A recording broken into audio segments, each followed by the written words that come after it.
People will talk.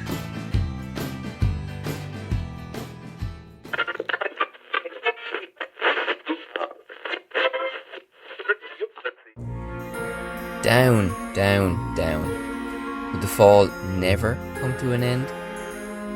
I wonder if I shall fall right through the earth. How funny it'll seem to come out among the people that walk with their heads downwards. That was Alice in Wonderland by Lewis Carroll, published in 1865.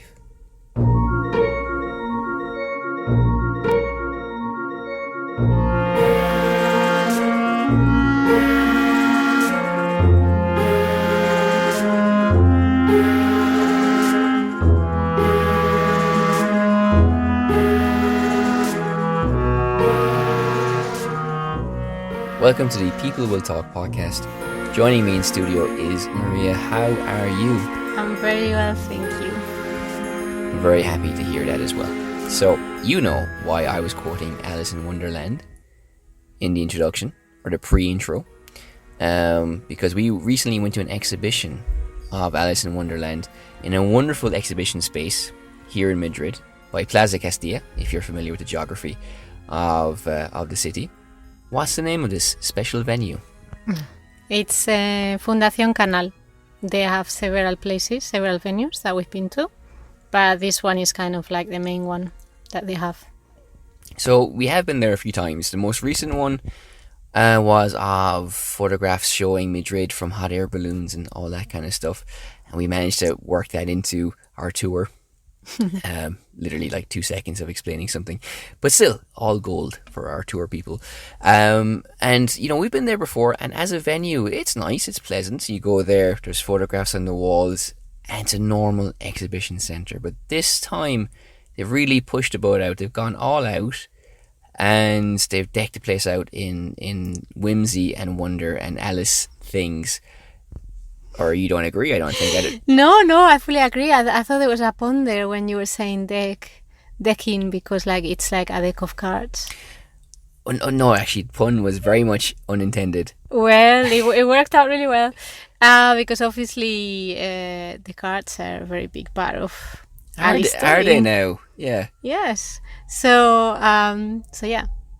So there's a special room with a hall of mirrors, for example, which is actually really important to the story, which we can get into in more detail later. But there's a room with a hall of mirrors where you can change shape and everything. And there's a very interesting modern angle to that, because now when you go to these things, you have to navigate all the people taking selfies with the mirrors and things like that. So, which did happen to us. Mm-hmm. And then there's a huge big room where you have the summaries of each chapter, and one of Dalí's paintings accompanying it as well, because illustrations are really important for the story in a way that you know, illustrations are very important. In fact, there's a quote from Alice. She says in the story, "What are stories? What are books without pictures?" And this is definitely a very illustrative story. And also there's a room with pictures by Dalí, and also a few screens where you can see black and white versions of this movie, and also a Disney movie that was inspired by the paintings of Dalí, who in turn was inspired by the time-bending darkness and surrealness of the Alice in Wonderland story as well. There's quite a lot of stuff in there, really. So I quite liked it, and I imagine you did too. I did. There was a lot to it. So this story, Alice in Wonderland, I think we're all familiar with it. It's something that's in the popular culture, even if you haven't directly read it. It's been that influential. There's a song by Jefferson Airplane called White Rabbit, and believe it or not, it's about drugs. And also the character of Alice has been used to sell things like Guinness and other nefarious products as well. But I think for me, this prompted me to look more into the story of Alice in Wonderland and what the deeper meaning of it was. So, first of all, with the deeper meaning, linguistically, Shakespeare was famous for creating lots of idioms, mum's the word, for example, and really shaping the English language in a way that most books simply don't do. 1984 has done it with the special room. Ironically, I can't remember what it's called. Room 101, of course. And Big Brother being another concept as well. Let's test your knowledge of words coined by the book. Smiling like a Cheshire cat. Well, this is an easy one. Yes, I think that definitely comes from the book. Well, no, they all do. I know. But of course, being really happy, you know. Did you say we're testing? Mad as a Hatter. Mm-hmm. Jabberwocky. What does I that? didn't know that one. It means any kind of nonsense. Mm-hmm. And Wonderland, like Winter Wonderland. Christmas is coming up. That's a word we'll hear in a Shakin' Stevens song or somebody's. Like Wonderwall. Not exactly Wonderwall. No, that would be wrong. So, and also, well, there's a few things I can mention here, but one thing I think is quite interesting is that the story reflects the ideal of the Victorian child and the Victorian woman. So, did you know that? It's funny because I read that, some people think that because Carroll was a mathematician, that he was using the story to kind of like criticize the new methods of doing maths, because a whole lot of things have been added to the discipline that were in the traditional way, and he thought that was just ridiculous, and he was a traditionalist, and I don't know. I mean, I think it's probably an interpretation that is not as popular as the one that you've mentioned. I haven't mentioned it yet, but I will. Well, you've mentioned it, but you haven't explained it. So that's a good clarification, yes.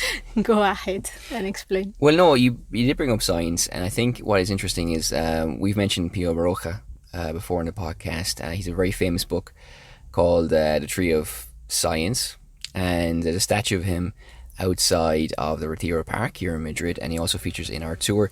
A very important figure, but he wrote his book, The Tree of Science, celebrating this age of discovery, because when we think of the 19th century and when we think of the Victorians, we might think of covering the table legs because they might be salacious or very stiff, moral people, which they probably were, but also it was a time of great scientific advancement across many different disciplines, because we only have to see how it went in the 20th century, how things quickly changed from the 1890s to the 1900s to the 1910s.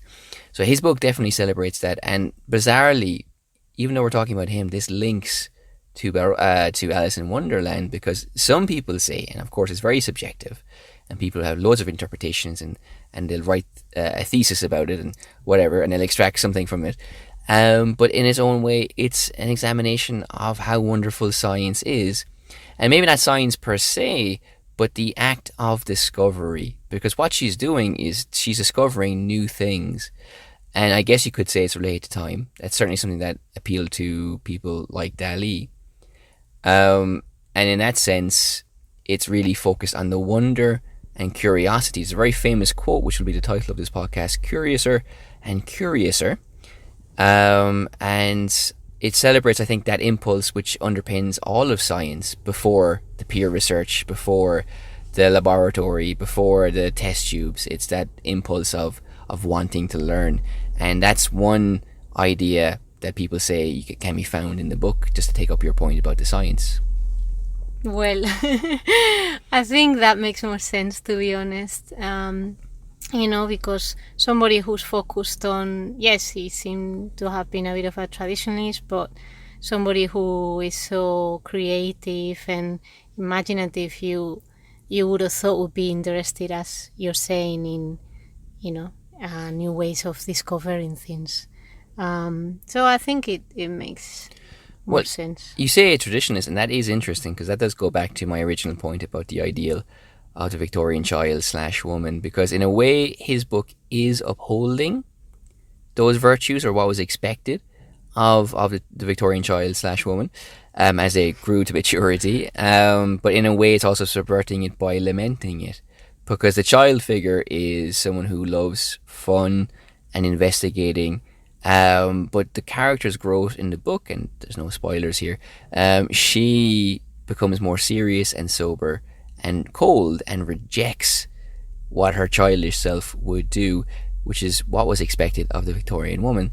And as a child passed from that to adulthood, they were expected to put away the childish things.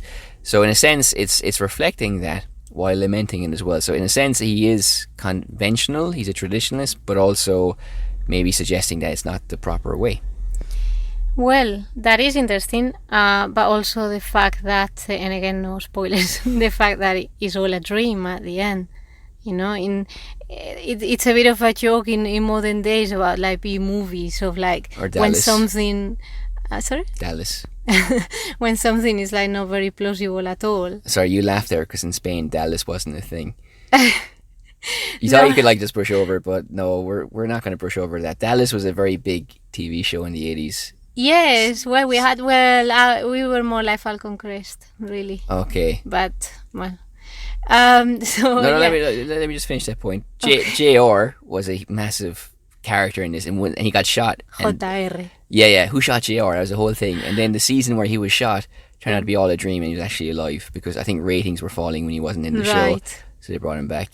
Okay, so see, that's a good example. So, like, B movies and Dallas. Where this happened. So yeah, it's a way of solving out something that is apparently not plausible. It's like, oh, it was all a dream. But at the same time, the whole thing of the dream is relevant for surrealism, and that's everything that Dalí picks on. So, But doesn't she wake up, though, at the end of the story? So she wakes up in reality, which shows a triumph and desirability of that reality. I got you there. No, you didn't, because, well, the reality is what you're talking about the Victorian ideals, but then, you know, it's whether, it all comes down to whether we think dreams are a representation of something like to wish for, I'm not talking Freud here, or a way of saying that it was stupid, you know, it was all a dream, it's just foolish. But wouldn't that be supporting that it was everything that happened in the dream was foolish? So now her waking state is the unfoolish. That's the point I'm making. That's supporting my point as well. Well, we agree. What a surprise. Okay, we had a roundabout way to do it, but okay.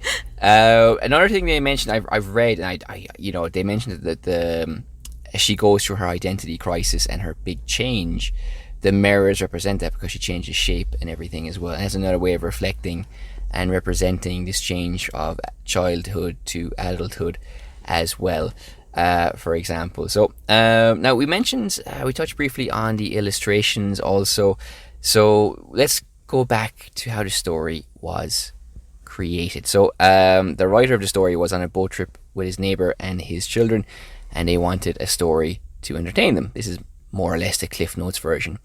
And very meticulously, the writer created the book and did all the illustrations. And at the end of the book was a great picture. This is the homemade version, basically, before the book got published. There was a picture of the daughter Alice, who is the foundation or the prototype for the character in the book.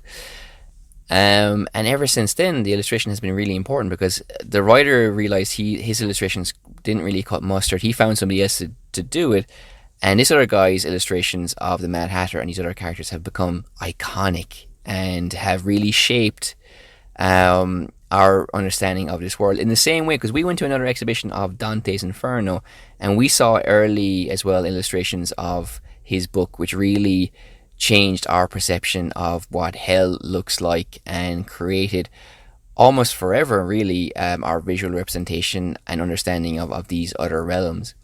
Which is also interesting because they're selling there for €30 a book of this original guy's illustrations, whose name we'll have to put in the description. Oh, well, thank you very much. And also Dalí's illustrations of Alice in Wonderland as well, because he did do illustrations that represent different parts of the book as well. So I think we could say this was the first child story, or revolutionized child literature. So if you enjoyed Harry Potter as a child, or even not so a child, it's a huge industry now, but it kind of started with this book, and it makes sense that illustrations are a big part of that as well, and it was also a big part of the exhibition. So I don't know if you have anything more to say about that. I guess you do. About illustrations. Yes, yeah. Are we gonna talk about Dalí yet or not yet? Let's do it. Let's dally it up. Well, okay, so I think, obviously, as you said, even if you haven't read the book, you see the illustrations, the original ones, and you immediately recognize them.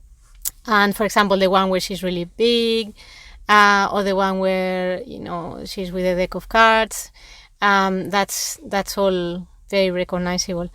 But then Dalí's are actually like a completely different interpretation of it. And it was done for a special edition in the 60s. And it was very different, picking on this surreal aspect that we've talked about of dreams and what was so popular for the whole surreal movement, but particularly for Dalí. And of course, one of the main themes is, as you mentioned before, time. And he'd already perfected, his melting clocks, which I'm sure most people are familiar with. But the way, the rabbit and his clock, and that device that was used in the story to talk about time being sped up or time being detained, really lent itself to be portrayed by these melting clocks. So it's funny because it's not something you would immediately, and in fact, there are rare illustrations, and some of them sold for absolute millions in auction. So it's not something that everybody is aware of, but when you think of it, it does make sense, and that's something that the exhibition highlights. It's one of the first things you see. It's Dalí's images turned into a Disney movie. Did you know he was Disney's artist in residence in the 60s? Well, I didn't know that. The movie is called Destiny, and it's kind of like a set of shapes that develop into different things and tell a story, and it's got powerful music. So it's interesting, and even you that you're not a big fan of Dalí, you still appreciated the animated designs that turn into different things, and it was very creative. So yes, this is a collaboration that was also done between, and it's not something you would normally expect, because you tend to think of Dalí, as something for adults, and the designs or the drawings, the art is very like complex, and sometimes very crude, or it's not always like what you would class as pretty. But then obviously Disney is famous for nice faces, and everything is very cute and fluffy and all this. So it's not a partnership you would expect, but it's actually, I think, quite interesting that they decided to do this thing together. Well, in another sense, however, that it makes sense that Dalí was partnering with Disney, because they both were commercial. They both knew how to sell themselves, and Dalí, the brand, was very lucrative in the same way Disney was as well. You're kind of rolling your eyes there. You're just being contrarian. Now you're gonna tell me about how Dalí designed the Chupa Chups logo and all this, and that's why it was so commercial. You didn't know that? I didn't know that. Of course I did, yeah. So, when he wasn't designing lobster telephones, oh, how daring. He's amazing. Sorry, it's the sacred cow of Spain. You cannot criticize Dalí. So, not a football podcast. This is not a Dalí podcast. It never will be. We're talking about Alice, for sure. Oh yeah, Alice. Who the F is Alice? Exactly. Go on then. I don't know. I've just kind of got lost in bashing Dalí. No, but I mean, to be fair, yeah, you're right. I'm not a big fan of his. But apart from that, there are other images there. There was the 4 pyramids, 2 big ones and 2 small ones in the shadow of the big pyramid. Not really a great deep analysis of that, but I liked it. That's all I can say. Lots of pyramids. Way. I think according to the little description, also something about time and all that crack, Yeah. But it's like, I think, you mentioned the pictures being kind of crude and maybe not fitting with the style, but I think it's like listening to the Beatles or watching Monty Python, because it's from the 60s, right? So their idea of time and those things were subversive. So even though we can't possibly fully appreciate the effect of his art in relation to that theme nowadays, in the same way that the Beatles are nice to listen to and Monty Python can be funny, their impact at that time has been lost over the years. And so time as this radical concept that can be changed, when this book was written, when Dalí was painting, much more than it is now, was probably a very radical and earth-bending and shaking idea that it wasn't this linear thing, or it was this thing that could be misshapen somehow. That's my analysis anyway. Well, I think it's, in a way, it's the precursor of all these like sci-fi movies and books about, you know, the future, and all this idea of like how alternative realities would be. And then if you think about it, I mean, this would be not for a different podcast, but now that we are in the whole thing of the metaverse and that's the future, you look at his paintings and you sort of think there are elements there of, you know, alternative realities or reimagine things that now might feature in computer graphics and so on. But in this case, they were, you know, imagined by people rather than algorithms, for example. Well, you do mention, is the zeitgeist, the multiverse. What is a Marvel movie without the multiverse? You know, because that's all they bang on about, really. So it probably has its roots in this Alice thing. And speaking of multiverses, we have the multiverse of copyright, because there's the book that is legally copyrighted, and this book, which has been shamelessly, apparently a few years ago, copied in China, where you heard that story as well, where they just ripped off the story and didn't give any credit. I guess why would you if you're stealing the idea, and just published it across China.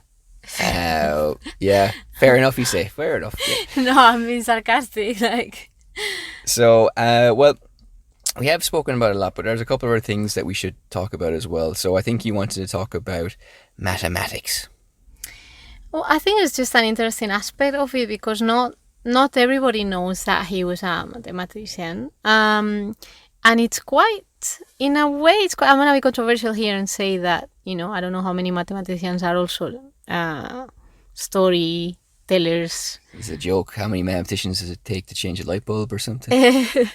No, but, you know, of course, there's a lot of science people that are very creative as well. But I think this is an interesting element, because there are a lot of riddles within the story that are proper sort of like, you know, mathematical riddles, as if she was going around doing Sudoku and stuff like that in the modern days. So I find that quite an interesting. It's a characteristic of the book to bring worlds together that you wouldn't expect to go together, such as, you know, these children's stories and maths, you know, surreal paintings, and children's stories again.